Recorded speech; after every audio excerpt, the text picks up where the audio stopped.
Fabrizio, great to have you at the Mind the Chat series. Let's just pretend we don't know each other. How long have we known each other? 20 years. 20 years. You're so old, man. Really, 20 years? That long? A little bit less. No, maybe less. I haven't you came here at 90. No, I came here 2000. I wasn't smart enough to come here in 99. Because that's when I came here 2001 when the world was collapsing. So yes. So I think that's when we met. Exactly, with the world collapsing. Okay, so I would, just to get this started, I would cover a little bit of your professional path, journey, what brought you here, just the highlights, Collegio Borromeo, any things that actually made a big impact in what you are today, and then we can move from there. Yeah. So the story is short because I'm young, and starts with I grew up in Valtellina, which is a valley in the Alps, and I studied classical studies. Liceo Classico, because my grandma was a teacher of the Greek and Latin, and she thought that will open my mind.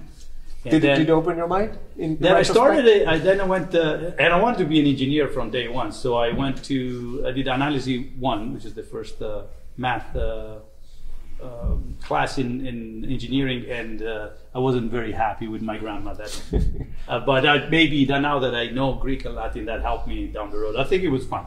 And it actually gives you that air, I don't know, that kind of edge that you can tell people that you know Greek and Latin, even if you're an engineer. So it helps. I don't know if my brain is way more open by that. But. Which is a great marketing, but honestly speaking, I think that the most developed educational institutions today are going back into moving away from just technical subjects, but being able to merge humanities. And so it was hard the first 4 months, and then it was no problem. So I think it helped in a way, studying languages, because of my goal was to develop software, so studying programming languages. So I went through that. I went to Pavia, which is south of Milan, which is strange, but people from the valley think that Milan is too big of a city, so they go to the next one, which is another train, because it's a smaller city and it's easier. And there is Collegio Borromeo, that is one of the top places to go for college. How did you end up there? Because the people... My dad went there, my brother went there. So it was a family thing. We actually have, my nephew is there, so we are the only generation that has all 4 males into it. So we're... it's a family thing. At what age did you go to Collegio? 18, when you started college. Okay. Which is actually a very interesting thing that is unique in Italy, because one of the issues we have in Italy is that when you go to college, you never talk with someone that has a different background. So if you go to the US, you'll be in the same dorm with an engineer with someone who's studying business. And in Italy, if you're an engineer, you talk to engineers all the time for 5 years in a row. That was my problem, yes. While in Collegio, my next door dude was a guy who's studying business. And so once I got out of college, I had a group of people that could help me start a company. I think I know that dude. Yeah, you might know that. Yeah. So that was, and so it's a unique place because I met philosophers, I met poets and people that I've never seen any in my life in tech, but I'm in contact with. Wow. So how are the poets doing? They're doing fairly well. This guy is in New Zealand, actually. Get that. So it's an interesting group of people, which also helped in the development of a lot of my ideas. And then I went to college, did actually a PhD in artificial vision and usability there, and that was when I was lucky, because being old, I bumped into the internet while I got into Collegio, and was a guy there that was starting to build stuff for Linux, which was really early. So the guy who invented the way to move the mouse on a Linux box. A number of people here don't know what Linux was. Linux is an operating system. Yeah, sure. Open source operating system. So it was the beginning when you needed a floppy disk, which is this thingy that was plastic. Speaking of what people don't know about. Exactly. Yes. It's a plastic thing you put in, and you had to put A1, A2, A3, A4. It was called Slackware. And so I bumped into the internet, and there was no browser. So it was before HTML. And I started looking at it, and I thought this was going to change everything. And so as soon as I started my PhD, I decided without research in the university to start a company to build websites. And people didn't know what a website was. There was Mozilla, which was the browser. It was very, and then became Netscape. So it was very early days. So at 23, I was able to go around Italy and sell websites to anybody I wanted to. So I took the map. I said, okay, who needs a website? This is going to be tourism. There's going to be TVs and radio. So it was fascinating that no one was doing it. So I was the first one. And so we built a company called Internet Graffiti that had that idea in mind. And the business back then was POP, which is connecting people to the internet. So we were one step ahead. And we even had the first co-location server in Italy. So it was a service company? Yes, it was a service company. So the idea was that I didn't have an office, which is kind of a trend in my life, and I needed to have a website. And so I went to this guy who had an internet provider, and I said, can I leave my computer here? And I'll pay you like a monthly fee. And I said, well, we got room, leave it there. And so then it became fairly common to rent space inside internet provider. But back then, that was a huge advantage because everyone else had a 64K connection to the office, and I had a megabit.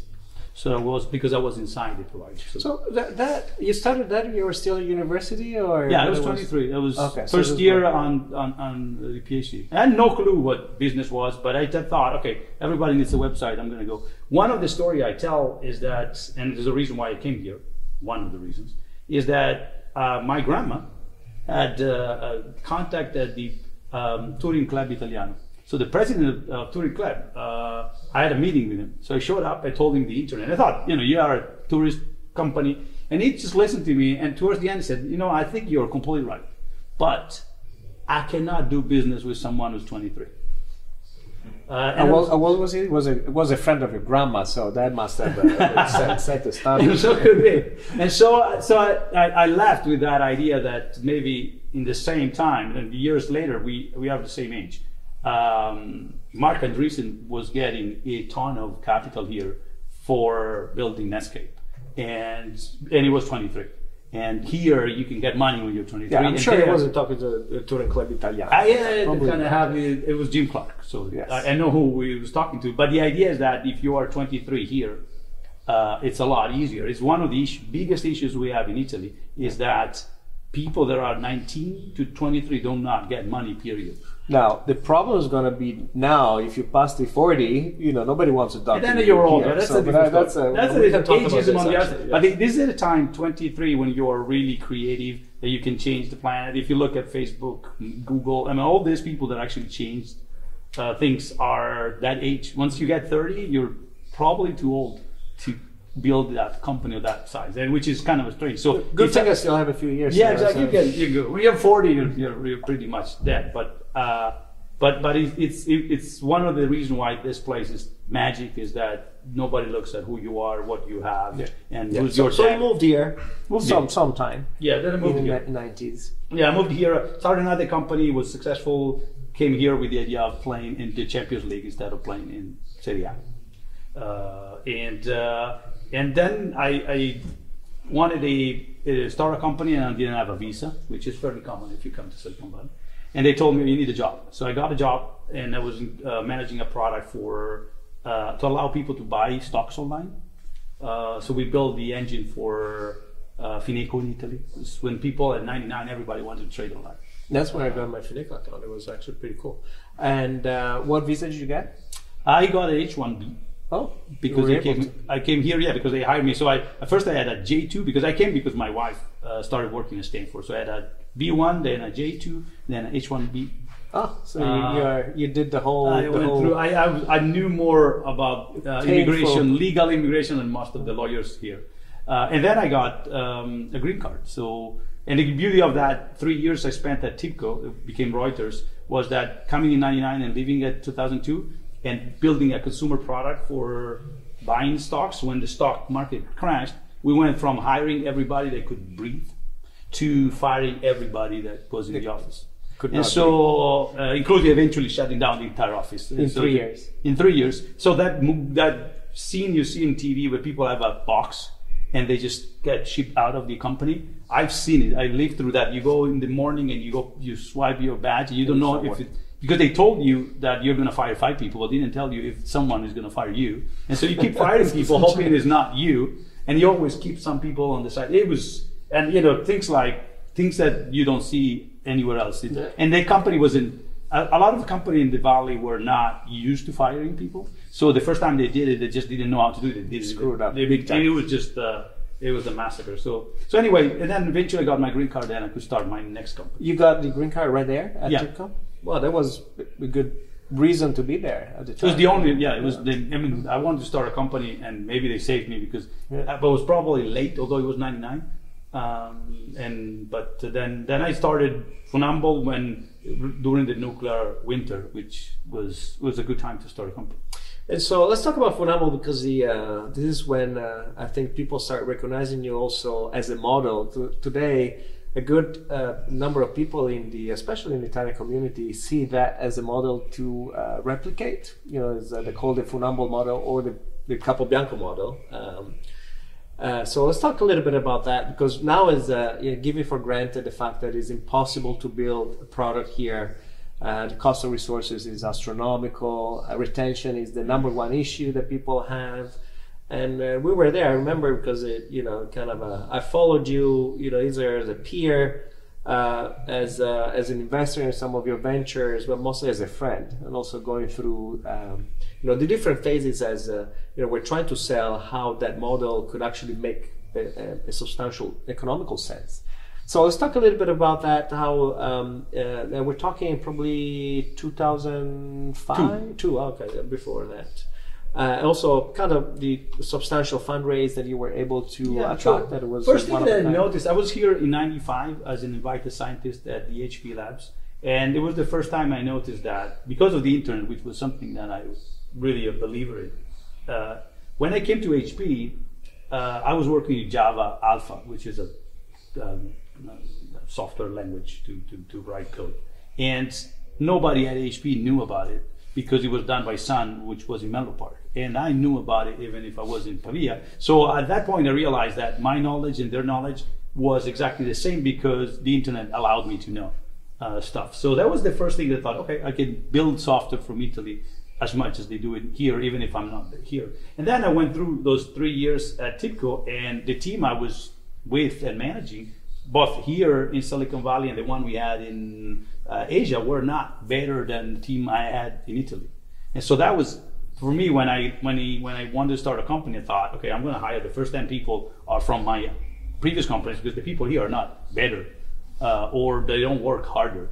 And that's where the model started with, okay, if you want to plant a tomato, which is the usual story, and you can choose between Naples and Norway, you probably put in Naples, it's going to grow better, faster, because the condition, the environment around is better. You can make it in Norway, but it's harder. And so if you start as software company, tech company, you put in Silicon Valley, the probability of it growing faster and better is much higher than if you put in Italy.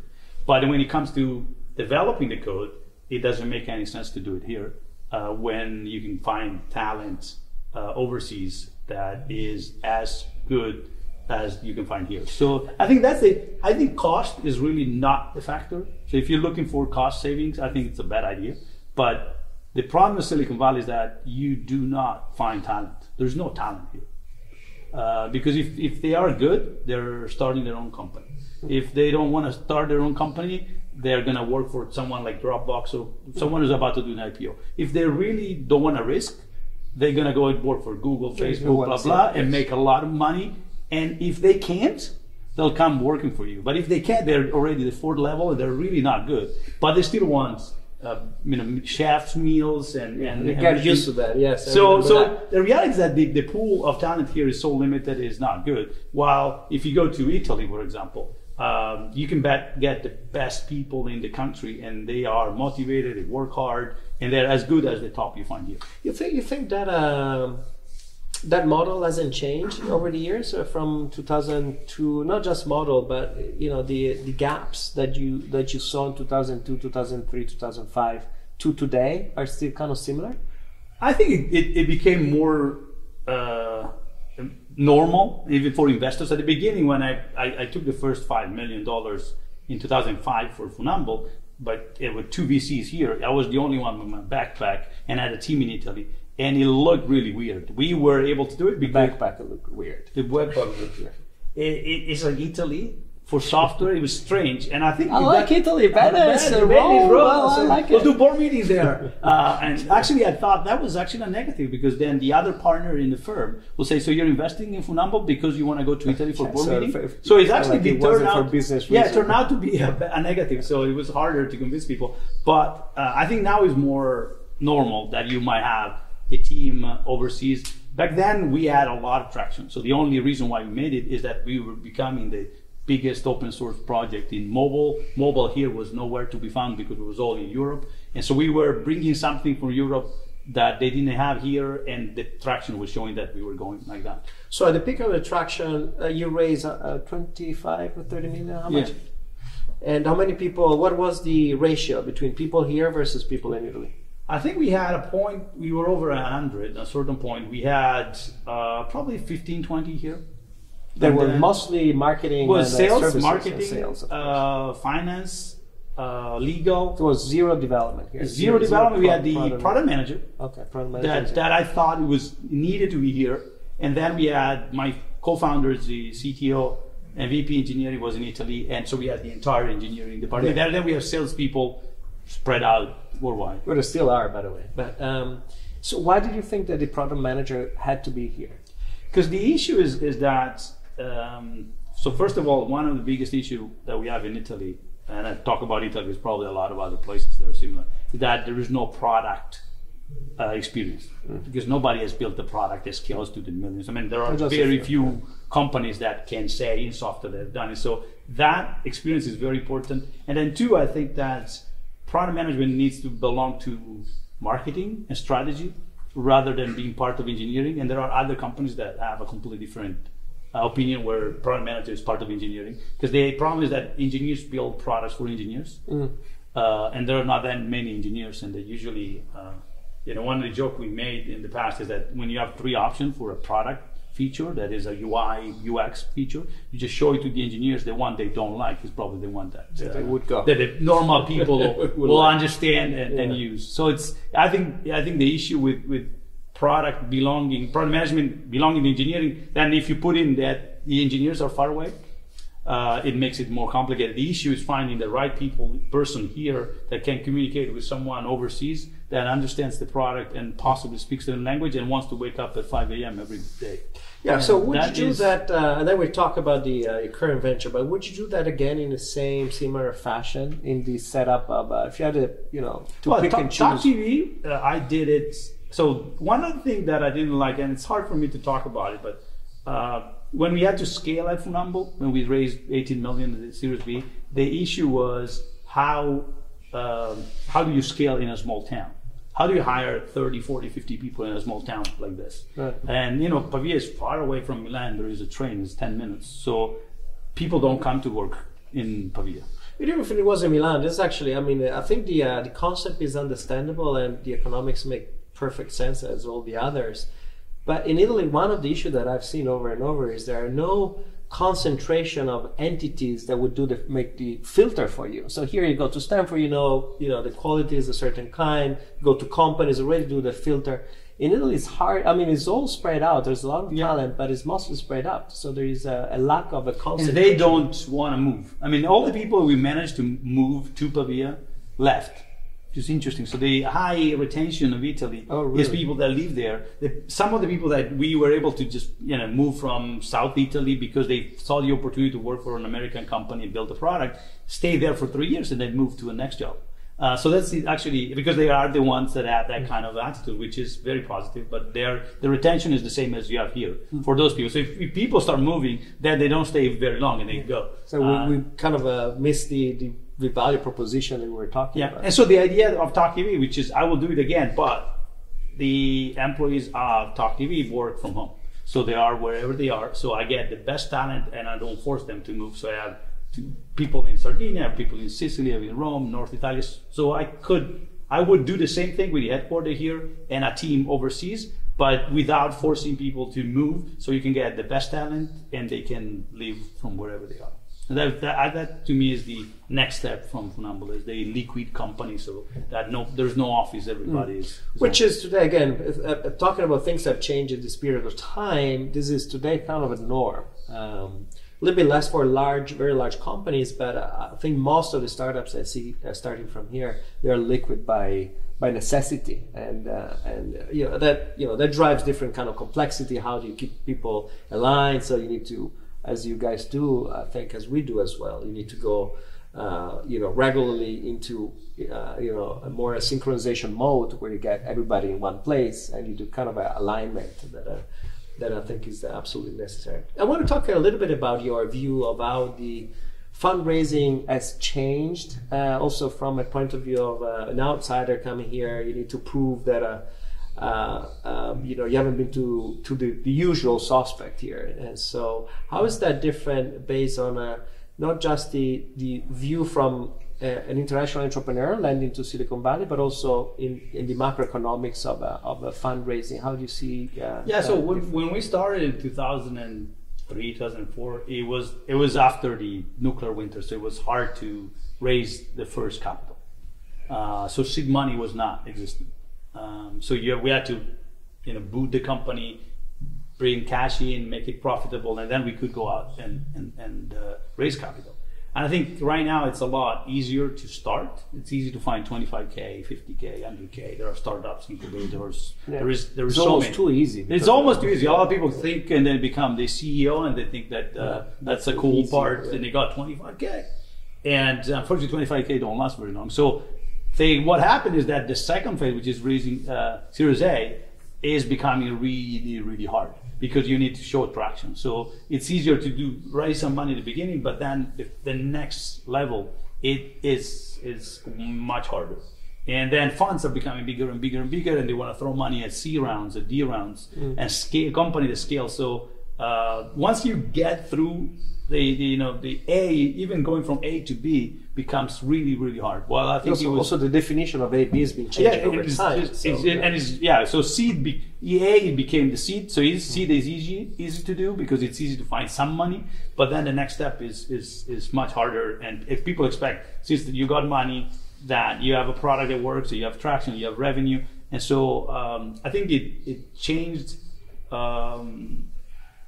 Because it's easier to start, but it's harder to kind of emerge, because there are so many other companies that have raised little capital. So with Talk TV, what was the trigger between Series A and Series B and Series C in terms of for Funambol? For Funambol. So Funambol Series A was, we had traction, we had revenue, we were cash flow positive, we had. So the expectation was to hit those numbers. So we did it before getting the A. So the A came when we had all this already. Mm-hmm. So we had Hewlett Packard, and then we signed Compaq and a bunch of computer associates. So the B was more the choice we made to go into the consumer space with mobile operators, and we started getting all of those. So the A was more, you have the biggest open source project in mobile, you're making money, there are big companies interested. And then we kind of morphed the strategy from enterprise to mobile operators. Do you think that with today's world, would you be able to do the same kind of fundraising with those metrics that you had with Funambol? I think so. Yeah, I think we at Funambol, the A round we had to, because we were coming from Italy. We were so weird. People here could raise A with a lot less, right. But because we came from Italy, it was only me here. We needed a lot of traction, so we had a lot of traction. And also, you hit that patch of luck, which you need. I was raising money in 2004 and went around and said, I have an open source project. And the answer for the VC is that what's the IP? It's why would I invest in a project that you own, but the IP is not clear? And I said, okay. So I removed open source and I put this a mobile platform. And then 9 months later, for some reason that is weird, MySQL was getting a lot of money, and all open source, all of a sudden VCs in the Valley started mapping every market. They needed to invest in one company that was doing open source, because open source was the future of software development. So I showed up, I had a table, and all of a sudden all the VC started coming towards me and said, "Oh, so you have open source in mobile?" And I said, "Yeah, mobile open source. That's all we do." Mobile open source. All of a sudden, I kind of owned the tagline mobile open source. If you look down Google mobile open source, it was always Funambol and me. So all of a sudden, people just wanted to give us money. So and it was just luck. I didn't change. I didn't do anything, which is one of the things I learned is that, and they did studies of what is the most important thing for a startup to succeed, and timing is always number one. It's just, you can have a great product, but if you are wrong with timing, and I was wrong with timing on multiple things and many times, but that one on fundraising in open source, 2005 was the year just to get money. What is so you're saying now the ecosystem has changed. There is plenty of capital available. Again, maybe even too much. There is a mega capital available. So funds in the 100 billions. How is that changing the expectations in general? Is that creating bubbles of the a lot of this? I mean, the later stage funds, what are creating is that people don't go IPO. They don't go public because why would you? I mean, there are companies that in the past would have been public for so many years. Right now, you stay private and you raise capital and more capital and more capital. Nobody's going to bother. But but that creates economics that are not sustainable for the long term. And so if you need to eventually do a down round, that creates a lot of internal tension. So and it's also WeWork, the Uber of the world, where they're headed. And also for liquidity for the employees, because the founders are taking some money off the table anyway. The stock option plan is not as hot as it used to be. So exactly. So it's changing a little bit, but those are more on the later stage. I think that they have more choices they can make. I think on the early stage, I think the angel market is maybe not as hot as it was a few years back. But it depends on. I mean, I am expecting the economy, a crisis very soon, because we were expecting that for 3 or 4 years. It's been 2001, 2008, and now we're 2018. It's 10 years. It's 19. It's 11 years. So it's about time. So and if you haven't lived through a nuclear winter, you don't know what it is. I mean, people don't have an idea. I was here. There was no traffic on. Yeah. So it's interesting to see how those cycles actually. Because 2008 wasn't that bad. When we were selling the mobile operators, yes, there was no capital for 6 months to a year. I mean, investors just stopped investing, but that business was still going. And then a year later it was back to not normal, but started coming back pretty quickly. So. I mean, we measure the best measure of the economy of Silicon Valley is the traffic, is the amount of time it takes from San Jose to San Francisco. Is out of control. I mean, you better fly over. Let's talking about fundraising and how is that changing. You also had an experience with Talk TV. Maybe you can say a couple of words about Talk TV. But the whole world of crypto and ICOs, that again, speaking of big waves that went ballistic and now they're totally tanked. Tell us a little bit more about, maybe first a little bit of your experience, why that made sense for you, and then what's your feeling of what do they represent today? So the world of crypto and the ICOs as one alternative to fundraise. Yeah, so I've been in crypto for a good amount of years. So it's a place that the idea of having virtual currency that actually work and micropayments is super interesting. And I've spent a lot of time in China in the last few years, where they already have that system. It's all controlled by a company. Cell phone. And is WeChat Pay, but they have it. People throw flowers at you when you do a live chat and you make 1 RMB. That system works extremely well. And now if you're begging for money on the street, you have your QR code to allow people to give you money. So that part, and I come from open source. So a lot of the people that were in crypto at the beginning is the same anarchy kind of thing that in the government, it's all open, it's all free, and we control our own destiny. So you think there's a bunch of people that came from that so everyone I know that was in open source, you kind of see them again in crypto. So it attracts the same people because of there's no one controlling this. So open source is no one controls Linux, because we had Microsoft and the enemy was Microsoft, and we needed to build something that was open where you could just do everything you wanted and see the code. And same for currencies, that the government controls the currency. So that idea of having a virtual currency and immediate payment worldwide, no one in the middle, and the data going back to the user versus the company, I think is going to change the way software is going to be built. So I've seen the internet era, I've seen the mobile era, and I started companies there. And then crypto, in my opinion, is the next one, where everything gets distributed, and so the way data moves around completely changes. And Facebook cannot. Blockchain more than crypto. I mean, blockchain, the same. It's a distributed database that is actually working well. And so I like that. The fundraising part of it, it was kind of a weird thing, and it's looked really, really interesting for fundraising at a certain point, because speaking of timing the wrong time. So I when I looked at it, I thought, well, I was very early. I said, okay, if this is, I want to build the television on the blockchain, and that's independent on a couple of words about what TalkTV does. It could do also when it comes to rights management and so TalkTV is the largest social network in sports. We have 35 million users across a bunch of football clubs like Barcelona, Real Madrid, Juventus. And so we allow people to talk while they watch, and now we're managing the OTT, so the television platform for Real Madrid. And that allows you to watch archives, watch the highlights. And so my bet on sports television is that teams and leagues will own the rights. Right now, if you have Sky, you have Fox, they're buying the rights from leagues and teams, mostly leagues. And the teams just get the check. But if you are Real Madrid and you're making $250 million a year in TV rights, and if you can convince 2 million of your fans to give you $10 a month, you make the same amount of money. And the difference is that Real Madrid has 450 million fans, so 2 million are 0.4%. So it's pretty clear to me that eventually they'll realize, whoa, I could do it myself. And so if television becomes owned by the right holders, then you need a platform to distribute it, and then to have people pay worldwide.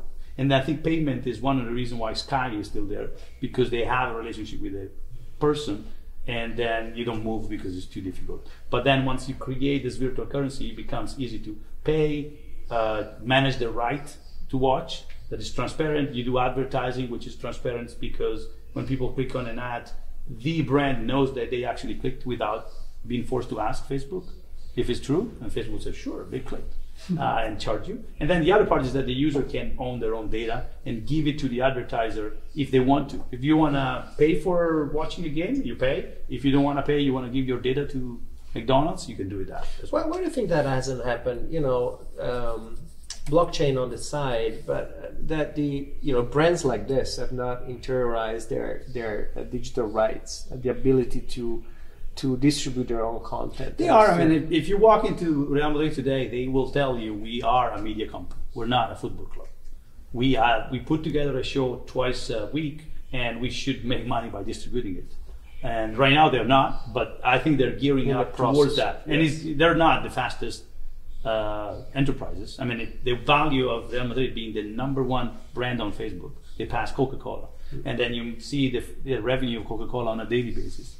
And on Sunday morning, people wake up saying, "Oh, there's Real Madrid today," but they don't wake up, "Oh, I'm going to drink a Coke." So their passion this is soccer, but not necessarily. Most of other sports are pretty much on the same level. I mean, in terms of their ability to concentrate, to be highly sophisticated when it comes to technology use, but also here, I mean, we're talking about business and the ability to. Yeah, it's starting, but I think this market is changing so fast, because before you need a satellite, you need satellite dish, and all of a sudden you can go directly to your fans and create a relationship. So, and there is a lot of money moving, and these teams are used to get 2 checks a year, and it's a lot easier to get 250 million without doing anything than building your own and marketing campaigns and everything. So. But there is a moment where this is going to tilt, and I think the future of television is going to be completely distributed, and so you're going to own the right, and you deliver, and you get paid. Yeah, so don't even call it television anymore. Yeah, and television is a generic term for video streaming across bazillion of devices. So sorry, we kind of derailed, but back to ICOs and crypto. So you went to that route to say, okay, let's try this. Makes sense. So I think every cycle is the same. You have hype, but then it goes down, and then it comes back slowly. So the interesting thing about crypto or blockchain in general is that it was compressed. As everything is happening right now, everything is compressed. Every wave is shorter. This one went up in less than a year. 3 months, 4 months, and then crashed down in 6 months. And then it's going to come back very quickly. So I think 2019, 2020 is when we're talking about ICOs, the use of ICOs I'm as a talking means about to the blockchain in general and Bitcoin and Ethereum and everything that is built around it. ICOs as a fundraising mechanism are crowdfunding to the extreme because they're immediately liquid. I think they're very attractive for VC as well because they have liquidity, which they usually had to wait 10 years to get. But also attract people that are just in to get money and get out. So at the beginning, it was driven by a lot of greed and a lot of people that just had no idea. And the lack of regulation was clear. So and the lack of regulation, then regulation came in and crashed everything in the US. Lately, in the last 6 months, I think. Yeah, but ICOs were, I think, from March, April to December, January. So we're talking. There was a window of 7 months. I think that's a feeling here in our bubble in Silicon Valley. If you talk to other geographies, it's still not quite clear what's the current future development. If you go to, everybody's in Malta now. So I tried to. So I looked at it as well, and I kind of came to the conclusion that the wave was over. And when it goes down as the nuclear winter, you stay. And we talked about 3 months ago, not 6 years. Yeah, well, I would say around March it was pretty clear that the good times. The ICOs, if you look at statistics, I think ICOs compared to early stage equity fundraise was the amount raised through ICOs were 3 times. Yeah. And that went through Q2, and then Q3 started slowing down. Q4 was totally. I'm not saying gone, but it's pretty much. Yeah. The issue is also, and a lot of these people that raised Bitcoin, they raised Ethereum. So the issue is that they raised 30, and then they said, "Oh well, I'm not going to change it." Also because it wasn't easy to change 30 million Ethereum. If you change 30 million Ethereum, you would crash the price of Ethereum. So no one wanted to do it. And the issue is that they were holding, and then Ethereum started going down, and they all of a sudden found out, I raised $5 million, not 30, right? Because now I'm going to sell. And the moment they started selling, everybody started selling, and so it went down so quickly. Zero liquidity, and not to mention that you had to wait for hours and days before you could actually. So I'm on crowdfunding. I am not that optimistic. I've never been. I think investing high risk companies is a job of people that do it for a living, rather than my grandma that just throws money at it. It just doesn't. I don't trade, although I'm working in a company doing online trading, so it's something I understand. But I'm not a professional, so I wouldn't risk my money in that. And I think this is another step. So I don't know if I'm 100% sure about blockchain and crypto and the change that it's bringing and the wave of changing the way the data is distributed, that is the future of fundraising, that you're going to get a million people. I think it opens the opportunity for people in Bolivia to invest in the next Google, which was the story. But on the other side, it's not just having the access to Google, it's just picking Google and understanding because you're here. It's not that. So I don't know. I'm still convinced that the VC market in crypto as well. So VC are now building funds where they have 7 years of funds instead of so where they already know that the goal is not to put in money, get a discount, and then get out 3 months later. Is to stay there for the life of the company, get on boards, and that's where VC adds value. So, in practical terms, if there's somebody starting a company today in Italy or Europe, would you, and it kind of make sense in the vertical where they're operating, would you suggest ICO as one of the options to fundraise?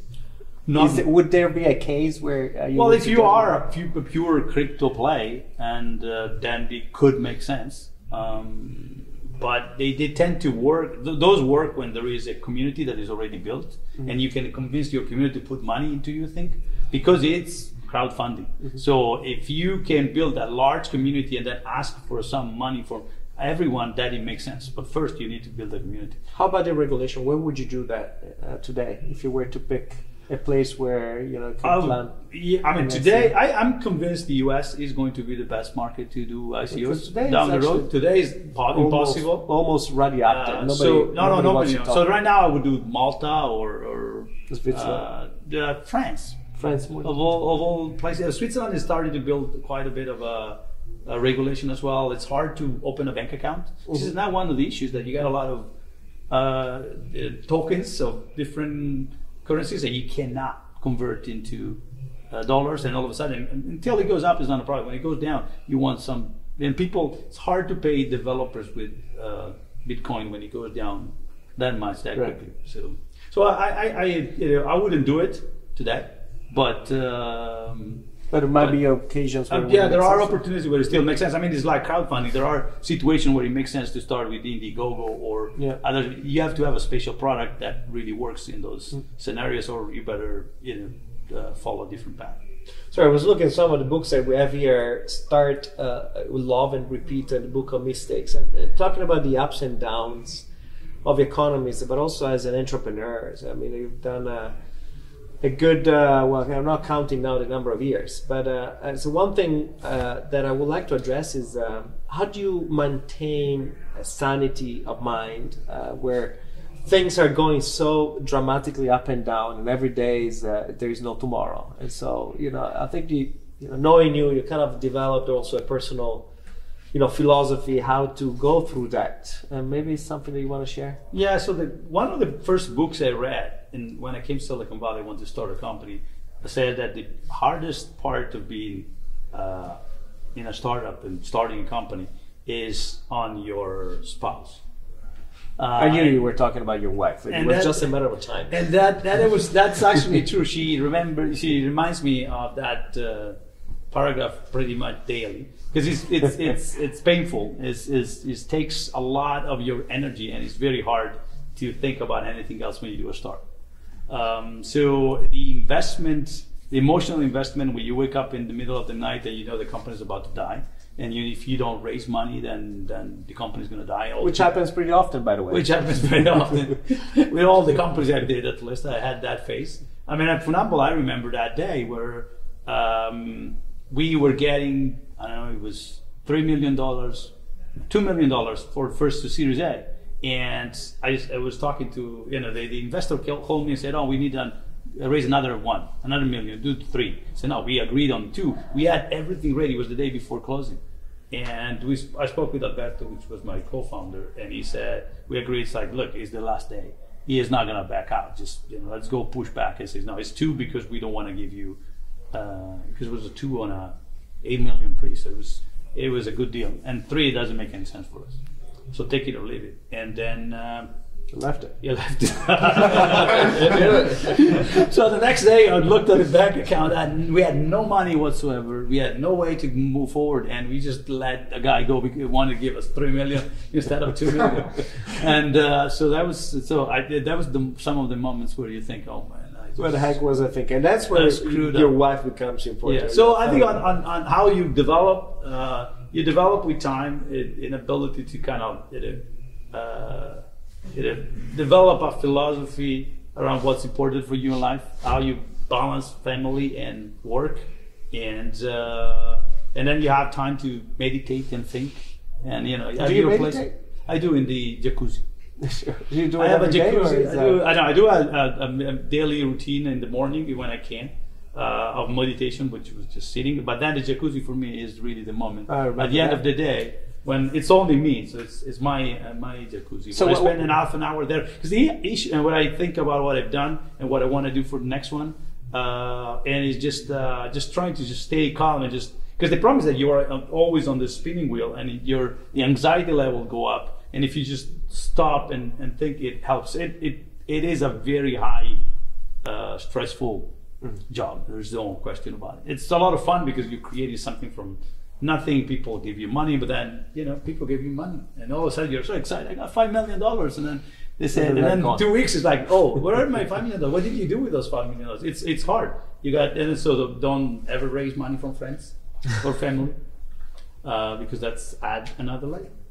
So back to yes. Not family yet.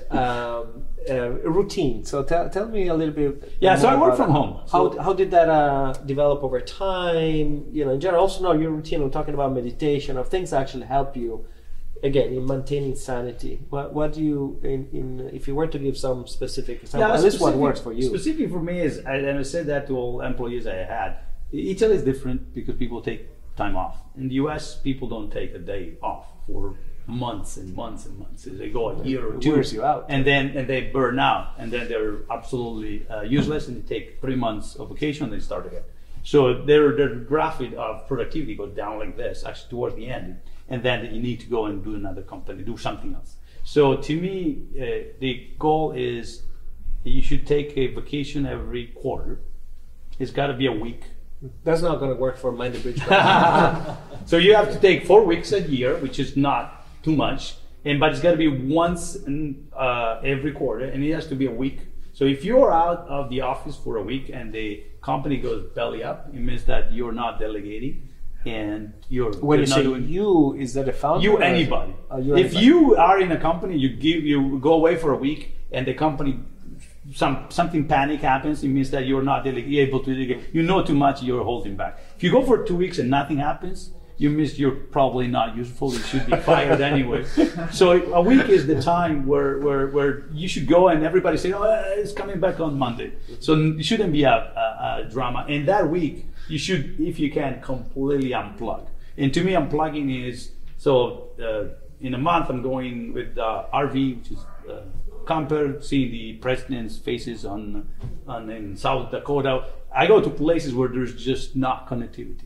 So you go into a natural park. So in the you US, force yourself to there be is just no phone. There's no way. The first time, wife does. The first time I was there for 3 days, I had like. By the time once I get out of this park, I mean the company's not going to be there because I'm so important. You go out and it's there. Nothing happened. And it's like, oh, maybe I'm not that important.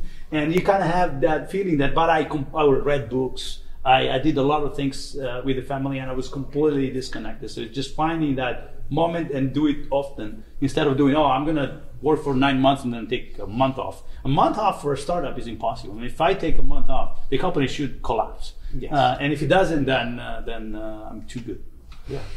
Actually, you just took a month off in the summer. No, I never take a month off. Last year. I do because of this is another thing that I did because of the choice of a liquid company. I can work from anywhere, which means. So you were unplugging. You were just working. I can work anywhere, which is great. I'm not taking time off, but I'm working from anywhere I am, which adds flexibility and for the family. And so I think it's a great model because I spent 3 weeks in Italy and I work from there. I spent a month and a half in summer, or almost 2 months, and I work from there. So I can work from anywhere. The disadvantage is that you can work from anywhere, which means you work all the time. So the complaint about my wife is that I never stop. And because soccer is Saturday and Sunday, that includes Saturday and Sunday. So I work, most of the time I work. You were watching soccer anyway. So and I would watch soccer. Now you can pretend that that's work. Exactly. So that's a big difference. So what's your daily routine? And then so I work from home. Which is great. So my commute is from the kitchen to my office, which is a room that I have for myself. What time you wake up? So the alarm is 6:35. There was a time I was trying to wake up 5:30 today. For example, I was up at 5:50, so I could work a little bit before family wakes up, which is 6:40. I prepare, it's my contribution to family, I prepare breakfast for everybody. And it's Italian breakfast, that's easy to do. It's a cappuccino coffee, and coffee, but they do something. And